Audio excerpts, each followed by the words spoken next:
from Augusta. You're watching News 12 at 6 o'clock. They serve their time but face a big challenge once they're out. How one program is helping offenders reconnect with the workforce. That's coming up.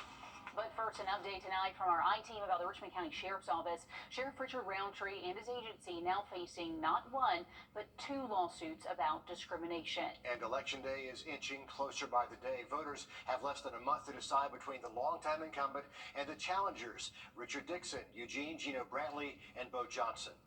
Meredith Anderson has been digging deeper. And Meredith, could a new lawsuit be a reflection on morale in the Sheriff's Office? Maybe not alone, but when you zoom out and look at what we've uncovered in the last few months, it certainly raises a lot of questions about what's going on there. The numbers are not encouraging. For months now, our I-team has been compiling personnel data, and we found Sheriff Richard Roundtree is losing more deputies than he's hiring. In 2023 alone, he fired 36 people, 105 resigned, and 11 retired. Add in resignations from the 2 years before that, and that number jumps to 336. 336 people quit their job at the sheriff's office. But numbers only tell part of the story. A new lawsuit could shed even more light. Former Deputy Quincy Cannon is alleging racial discrimination when he was fired from the sheriff's office in 2022 after he was arrested with 2 other deputies.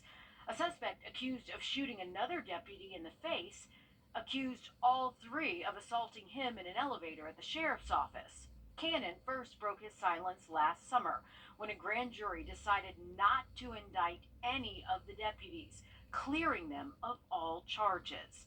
In his new lawsuit, Cannon names specific incidents where deputies did not lose their jobs. Deputies like Brandon Keithley. He's still on administrative leave with pay after his arrest in December of 2020.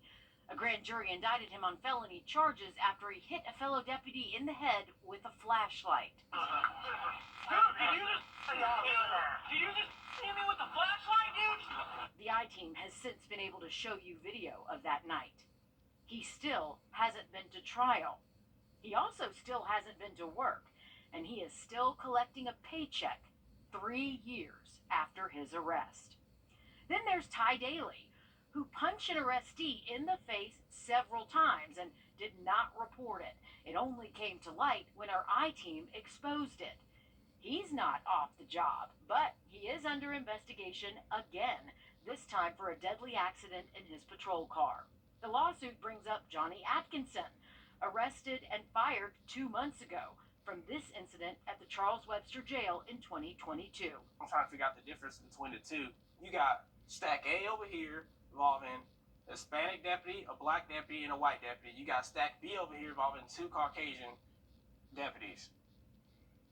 Let's burn them. Let's give them a second chance. Meanwhile, another discrimination lawsuit is making its way through the courts. Former Deputy Ahmed Ismail is Muslim and born in Iraq. He is a veteran of the Iraqi army who served alongside American troops, and he claims he was the victim of racist remarks. According to his lawsuit, another deputy habitually referred to him as a terrorist or made crude comments about sand, bombs, or not being able to speak English.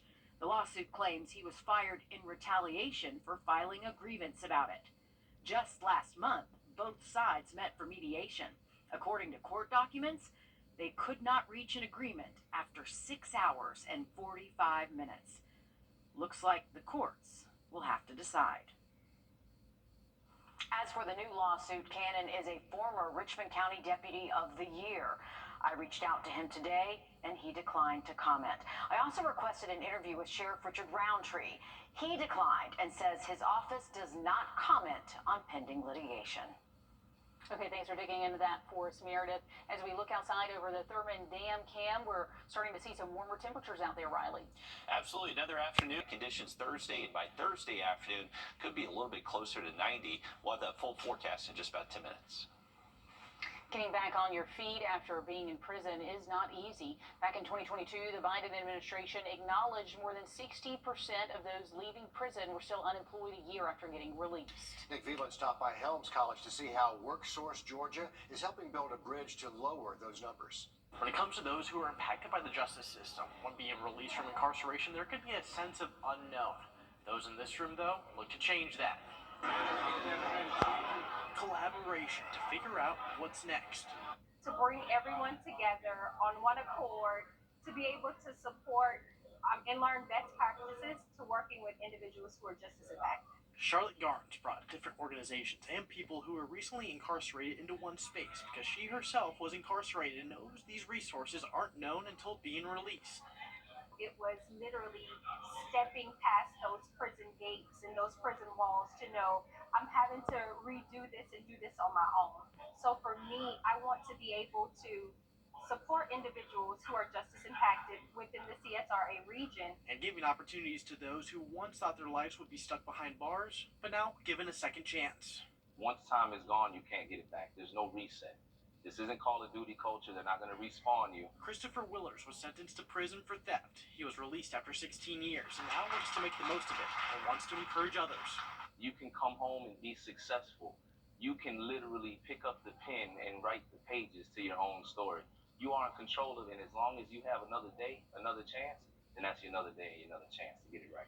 But Randy Bars, who works with WorkSource Georgia, knows it isn't that easy, and some choose to recommit offenses to go back to incarceration. So he wants to help those get hired and back on their feet. A lot of bonding and partnerships being formed today. Those involved today made it clear that events like these will not be stopping anytime soon. They want to keep the momentum going, moving forward, with hopes to get more involved. But they said overall today was a step in the right direction. In Augusta, Nick Veland, on your side. Also, new developments tonight, months after the start of the murder investigation into the case of Jamila Smith. Investigators are looking for any details that would lead to the arrest of 35-year-old Brian Hampton Jr. He's wanted for accessory after the fact to murder.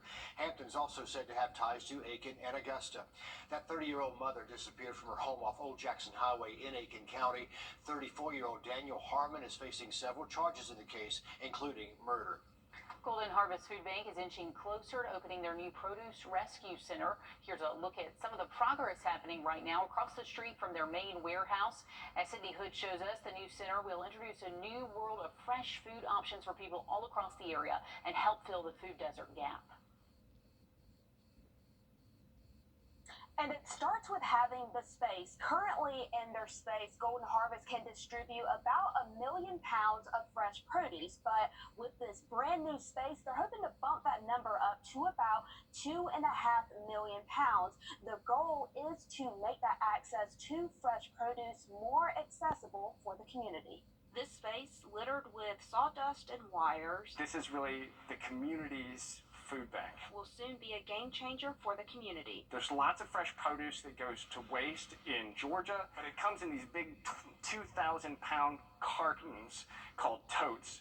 And so what this space will be used for is taking that produce and breaking it down into individual serving sizes so that it can be distributed to families and individuals. We got a first look inside Golden Harvest new produce rescue center. The goal was to make fresh produce more accessible. It's difficult to distribute for the food bank because it's perishable.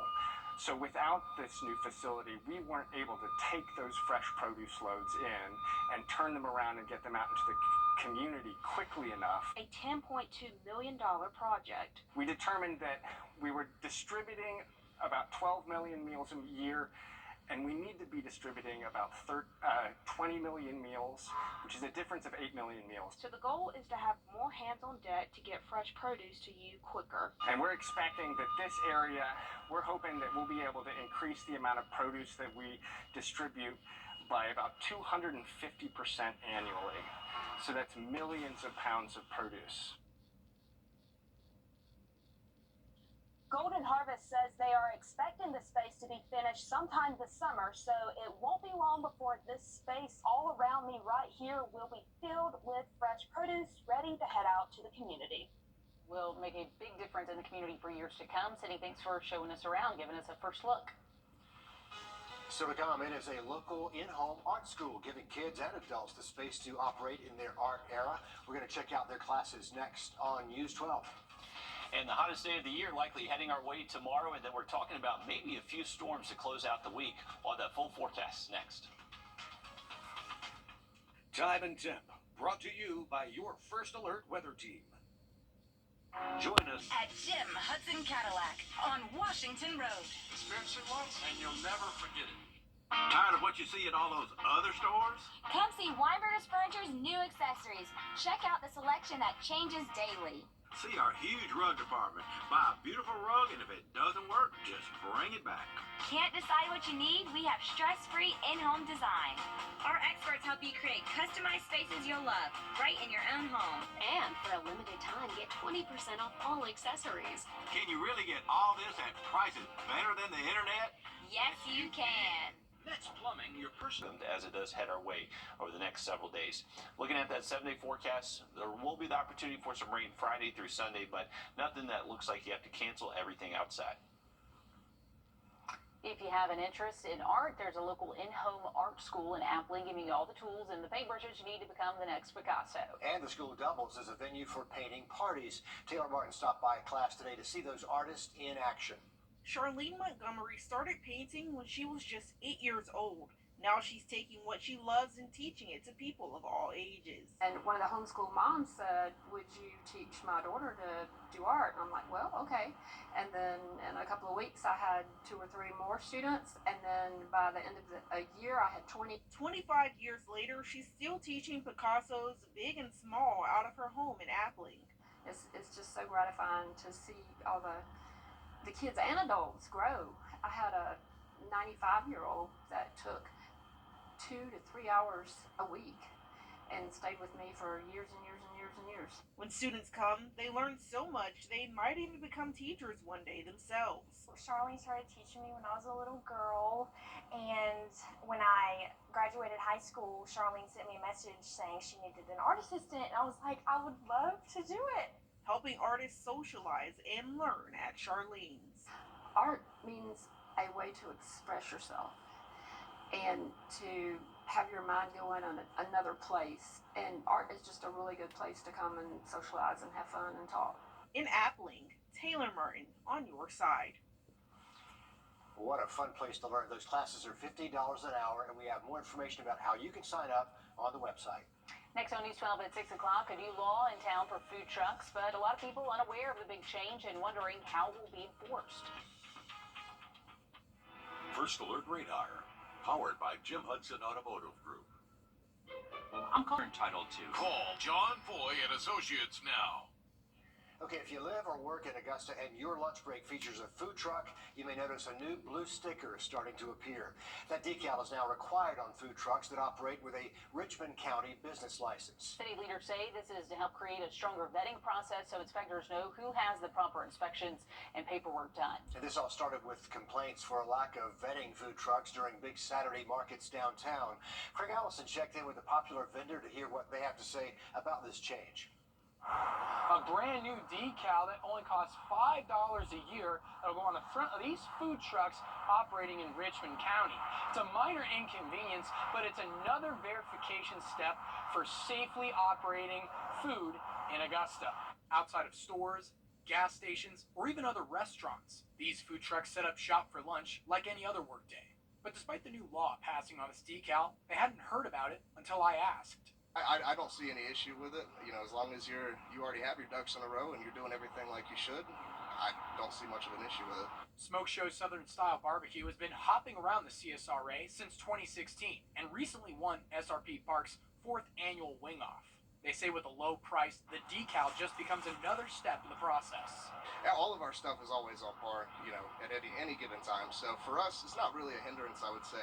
I see it more of a benefit, honestly. But the wording of the new ordinance, this only applies to trucks with a Richmond County business license, meaning it only applies to trucks based with a Richmond County address. We're heading into busy season, you know, as the weather gets warmer. Obviously, we see a little bit of hike in sales. So Overall though, we're pretty blessed to be consistent as far as our business goes. Well, this new ordinance just passed yesterday, and you need to renew your decal every year on December 31st. We don't know when exactly this new law will be enforced. We've reached out to the city of Augusta to learn more, and we'll keep you updated as soon as we know. In Augusta, Craig Allison, on your side. And as Craig mentioned, every truck he checked with today said they hadn't heard of this new ordinance yet. Yeah, so news is spreading slowly, so we'll keep you posted as those punishments and the requirements start to solidify. Golden Blocks comic series leaders say it was all hands on deck putting the first issue together. Takes readers down the journey of Augusta's rich history featuring Lucy Craft Laney. Leaders talked about the process of developing the art, the research, and all of the hard work that went into this comic. The executive director at the Lucy C. Laney Museum says it's exciting because it's an interesting way to tell a story. This was exciting because oftentimes, it's an overlooked medium to tell stories and to convey an educational message. And so for me at least, I was really excited to kind of dabble in this world that has been a part of my personal world for so many decades. This comic book is being used as a learning resource in schools all over the county. On your sideline. In any sport, it's not always about who the best team is. It's about who's playing the best at the right time. With the high school baseball playoffs right around the corner, the Greenbrier baseball team is picking up momentum with a few key wins down the stretch. The Wolfpack swept their doubleheader against Statesboro last night, keeping their hopes of winning their region title alive. And last week, they beat Harlem at Harlem, handing the nationally ranked Bulldogs their first and only loss of the season. Greenbrier's baseball program has a proud history of success, and this year's team has experienced and hungry ball players throughout their whole lineup. I feel like we can play with anybody in the state of Georgia. And, obviously that win last week against Harlem, those guys, they're going to be there at the very end. And, when you beat a club like that, that gives you the confidence. It gives our guys the confidence that they can play with anybody.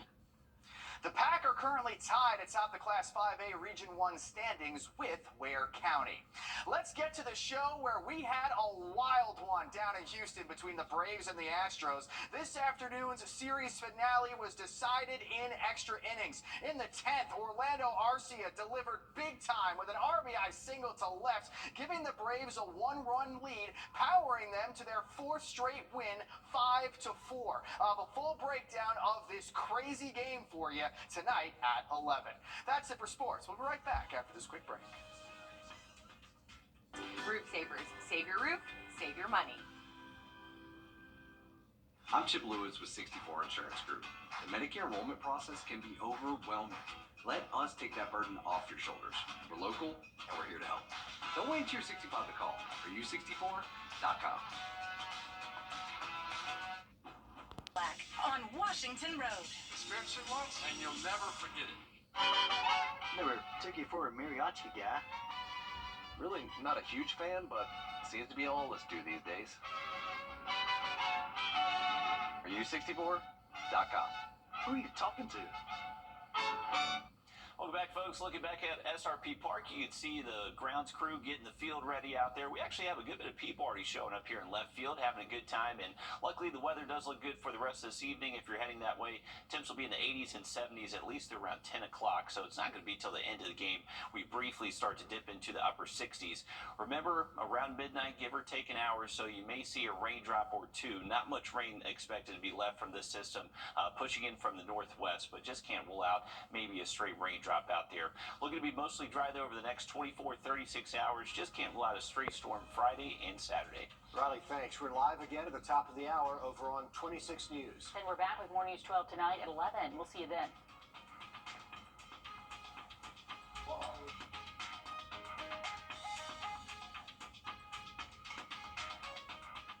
At the CBS Evening News, we focus on solutions, finding solutions to help people understand what are the right choices to make for you and your family.